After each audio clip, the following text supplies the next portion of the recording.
အားလုံးပဲမင်္ဂလာပါကျွန်တော်ရဲ့တရုတ်စကားပြော YouTube Channel ကနေချစ်တဲ့ငယ်ချင်းအားလုံးကိုနှွေးထွေးစွာပြန်လည်ကြိုဆိုလိုက်ပါတယ်ဒီဗီဒီယိုမှာချစ်တဲ့ငယ်ချင်းတို့လေ့လာရမှာကတော့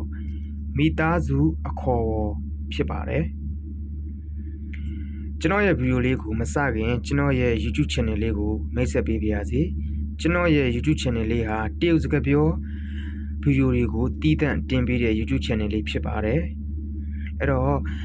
ချစ်တဲ့ငယ်ချင်းတို့အနေနဲ့ဒီတရုတ်စကားပြောကိုခုမှစလေ့လာနေတယ်ဆိုလို့ရှိရင်ကျွန်တော်ရဲ့ YouTube Channel လေးကိုလာရောက်၍ဒါလေ့လာလို့ရတယ်ဆိုတဲ့အကြောင်းကိုကျွန်တော်ဒီဗီဒီယိုမှာပြောပြရစေဟုတ်ကဲ့အဲ့ဆိုရင်ကျွန်တော်ဒီဗီဒီယိုလေးကိုစလိုက်မယ်နော်နံပါတ်1ကတော့ကျွန်တော်တို့အဖေပေါ့နော်အဖေကိုကျွန်တော်တို့တရုတ်လို爸爸နောက်တစ်မျိုးက父亲နံပါတ်2ကအမေပေါ့နော်အမေကို妈妈နောက်တစ်မျိုးက母亲အမေပေါ့နော်အဖိုးကြတော့爷爷အဖိုးအဖွားကို奶奶အဖွားပေါ့နော်အကိုကို哥哥အကိုပေါ့နော်အမကို姐姐အမပေါ့နော်ညီလေးသို့မဟုတ်မောင်လေးပေါ့နော်အဲ့ဒါကိုတရုတ်လို弟弟ညီလေးသို့မဟုတ်မောင်လေးပေါ့နော်ညီမလေးကို妹妹ညီမလေးပေါ့နော်ဟုတ်ပြီနောက်တစ်ခုကကြတော့အကိုကြီးပေါ့နော်အကိုကြီးကို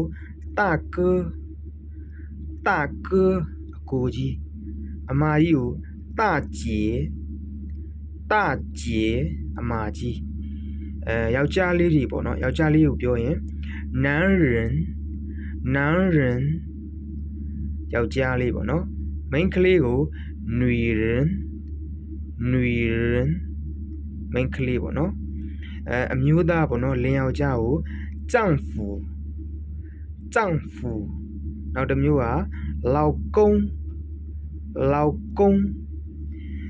မိန်းမပေါ့နော်မိန်းမကိုကြတော့妻子နောက်တစ်မျိုးက老婆ဟုတ်ပြီသားကိုကြတော့儿子သားပေါ့နော်သမီးကို女儿ဟုတ်ကဲ့ကျွန်တော်အဲ့ဒါကိုကျွန်တော်အကုန်လုံးကိုနောက်တစ်ခေါက်ကျွန်တော်ပြန်ပြီးတော့ဆိုပြပါမယ်爸爸父亲妈妈母亲爷爷奶奶哥哥姐姐弟弟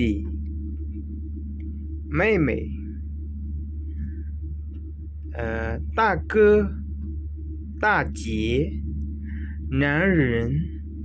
女人丈夫老公妻子老婆儿子女儿အားလုံးကိုကျေးဇူးအများကြီးတင်ပါတယ်ကျွန်တော်ရဲ့ဒီ YouTube Channel လေးကို Subscribe မနှိပ်ရသေးရင် Subscribe လေးနှိပ်ပြီးတော့ဘေးနားကခေါင်းလုံးလေးကိုလည်းတီးခဲ့ဖို့တောင်းဆိုပါတယ်အားလုံးကိုကျေးဇူးအများကြီးတင်ပါတယ်